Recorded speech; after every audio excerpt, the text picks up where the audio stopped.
Alright guys, hold my hands up. I'm known for not being the best chipper. Insert montage here.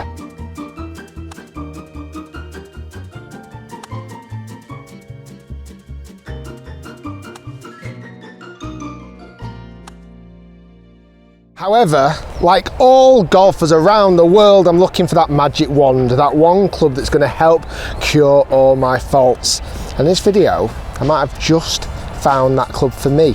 Our chipping is such an important part of the game. It's inevitable you're going to miss greens, it really is. Even the best players in the world don't hit all greens. And to have that confidence to be able to stand up there, chip it close, and hopefully knock it in is so important. It's not terrible. Now granted, my short game, even though I know chipping hasn't been the best, it is slowly but surely improving, which is good. And I'm currently using a normal wedge. This is actually a new tailor-made wedge I've just put recently in the bag. However, I'm going to throw that away for the moment because there's a new club that recently, it's coming in hot. Recently I unboxed, you would have seen it, the Sky Lob club. Now this really caught my attention. This was in a box I hadn't opened. It's probably been in the office for a while, but I opened it and I read the spiel, the information, and I was like, holy smoke, this could just be the club that's going to help my short game. That's a 64-degree lob wedge. It's very lofted, which that's not the big story. The big story is all about the lie angle, the angle between the bottom of the golf club and the shaft going up. Because on this particular club, it's much more upright. Let me explain that. So I've got three clubs in my hand here. My normal lob wedge, this one here in my right hand, and I've got the Sky Lob and my putter. And you'll notice something quite important from this angle here at the back. When all three clubs are sat perfectly on the ground, this lob wedge, the tailor-made lob wedge, is much lower. It's a flatter lie angle. Now, these two clubs are much more similar. These have got much more of an upright lie angle, and in fact you would have seen recently I tested the ping chipper, which had a very similar lie angle as well. Now the benefit of that is what it does to your hands and wrists. This is where I started to get excited because I was like, oh, because my issues chipping, and a lot of golfers' issues are they get too wristed, they bring the wrist too much into it, almost trying to kind of scoop and flick, etc.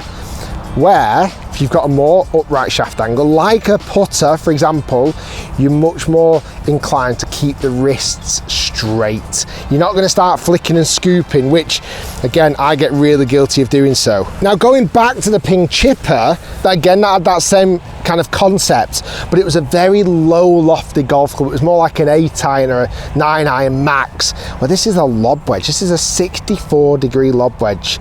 So I feel like even short shots, it's going to get it up in the air really quick because of the loft, but take my wrists out of it. I'm going to test this wedge. Like I said, I hit a few in the studio when I first unboxed it, but I've not hit a single shot out on the golf course yet.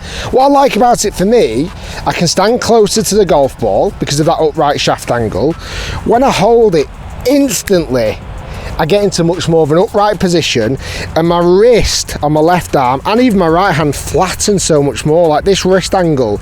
And then all I really need to do, like a putting stroke, go back and through. Like all I need to do in theory is turn my body. Let's see how it works. Let's see what it's like in the real world. Now if this actually works, I've got a bit of a dilemma because it means I've got to take a club out the bag, and I'm not likely to use a 64-degree club that often. It's going to certainly pose some questions, but let's see if it works first. Right, stood almost like a putting stroke, no wrist angle. All I'm going to do is turn my body. I'll tell you what, I know I've pulled that a little bit. That seemed easy. That seemed really easy. And it actually feels really good, this wedge. A technique that I have used even with my normal wedge is come closer to the golf ball, put the toe down. You've probably seen me do instruction videos on this before, because my normal lob wedge is 64 degrees of lie angle and this is 70 degrees, so it's much more upright. Obviously 90 degrees being dead straight up, which you'll never get a club like that.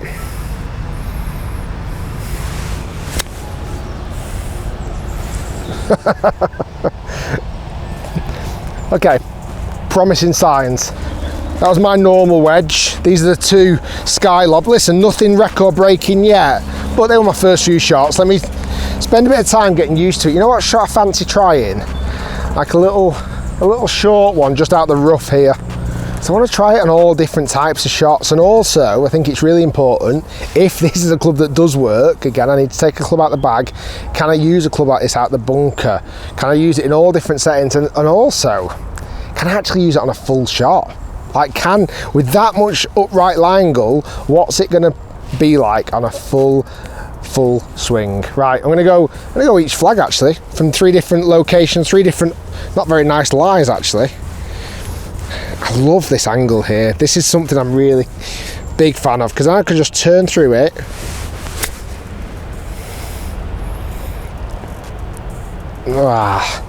It's a shame, that's a tough shot. It came out nice, but I pulled it a little bit.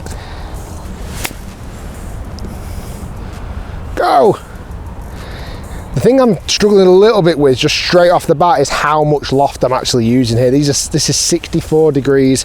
Just taking me a little bit of time to get used to that much loft.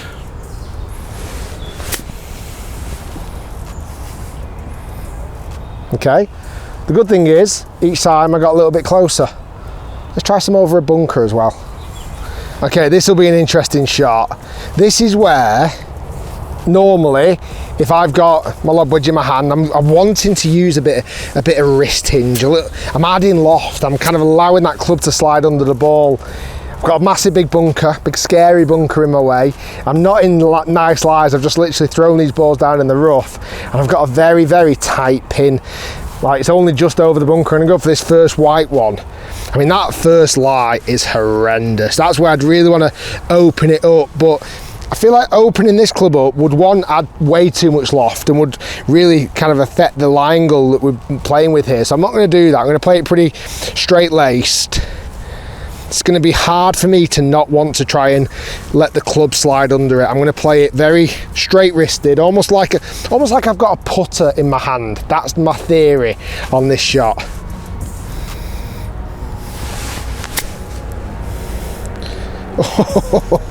It clipped the top of the flag. It came out outrageously better than I expected. That was interesting again. Like, it feels like there's not a lot that can go wrong. It feels like all I'm doing is keeping my wrist really straight. It almost feels like a very lofted bump and run shot, a shot that I absolutely love, and I've told you guys watching a million times to play around the green. It almost feels like it's a bump and run but a lofted version. Really straight wrist. I'm just going to use a putting stroke. I'll tell you what, it's not bad from there. This is a hard pin to get close to. Let's see if I can get a little bit cute. Let's see if I can play it a touch softer. Now they're all just going a touch left. Again, that's due to the lie angle. I reckon if I came a bit closer, it'll stop it going left.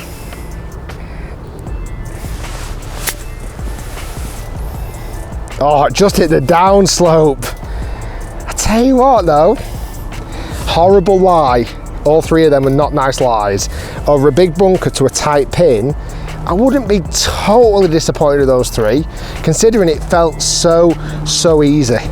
Now, I'm in the bunker next, and I'm going to play to 3 different flags, a long one, a medium and a short one. But before I do so, I just want to talk about the actual wedge itself. It's made by PR Dion Sky Lob. You know what's quite clever? That L, where it says 70 degrees on the L. That's quite a clever way of thinking about it.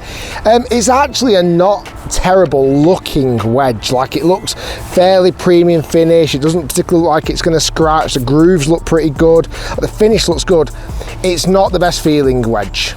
It's not. It feels okay, but it's, you know, to some level, obviously the technology, the idea has been placed in this wedge, but if this was done by a Vokey, a TaylorMade, a Cleveland, it would definitely carry more validity. With it being this kind of no-name brand, I'm not sure if it will properly catch on, but I do hope the idea potentially catches on.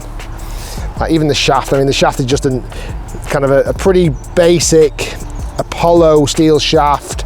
Grip, I mean, it's a non kind of branded grip. It's just obviously got PR Dion on there on the grip. Right, I'm guessing that's the designer, the club designer. Right, let's go and hit a long one first. This is going to be weird. I'm going to try and play it almost dead straight onto it, very almost stiff wristed, and then just follow it through. I've got no huge concerns that I'll get it out of the bunker. I think I will. I just don't know if I can gauge the distance as well. Again, it's almost like a long bump and run shot.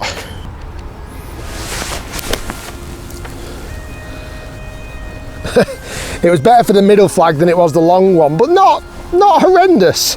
Kind of cut through the sand quite nicely. Yeah, not too bad. Let's go for the middle one actually this time. Feels like again in a bunker, I want to get low. I almost want to preset the wrists even more. And on here, I'm doing the opposite. I'm going closer. I'm going more straight wristed, and almost using this kind of like technique where I'm just not trying to use my wrist at all. Ah, thinned it. That's a shame.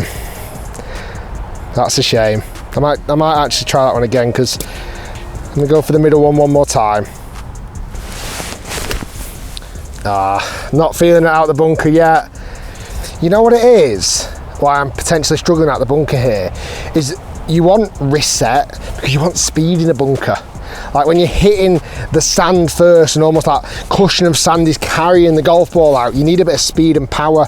I don't feel like I can get speed and power with this particular lie angle and using the very straight wristed technique. It might be okay on this shorter shot, but I feel like I've got to really, turn an awful long way to get the power, certainly when I'm not using my wrists.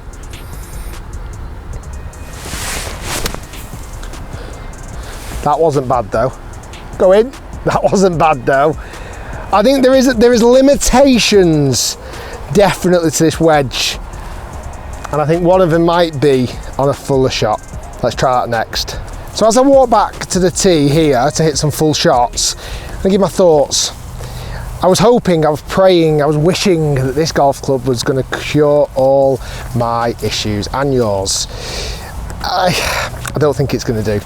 There's a number of reasons. I think it's got positives, but it's also got some negatives. The positives, I love the fact it takes your wrist out of it. Like a chipper, really does. I think that's an unbelievable advantage for a shot. And again, using a normal wedge, even if you put the toe down and lean the club more upright, it's going to help you chip in. It's number one. And number two, if you have chipping issues and you've considered using maybe a chipper, but you know what chippers, they get a bad rap, real bad rap, undeserved as well. But you're thinking, I need some help. This might just be that answer, because it's kind of similar to a chipper, but it's got so much more loft. That brings me nicely onto negatives. It's got too much loft. Like 64 degrees, nobody needs that much loft. If this was in like a 56 degrees, or even less than that, 50 degrees, I think we were on for a winner. And also, I think if a real mainstream brand cottoned onto this idea, because this wedge isn't the best feeling wedge in the world, if a TaylorMade or a Vokey, etc., cottoned onto this idea and brought a wedge out with all their technology and R&D, but brought out 70 degrees of lie angle, we could well be on for a winner. This is where I think it's going to be tricky though. Full shot. Now, from here, I'm 100 yards away from the green. I will not reach the green. However, there is a pond on the left-hand side at about 60 yards away. Can I fly it straight into the pond? Okay, the other thing with this wedge as well, because it's so upright, it feels like it's always going to go left on me. So I'll take that into consideration. Nice and close to the ball, full swing.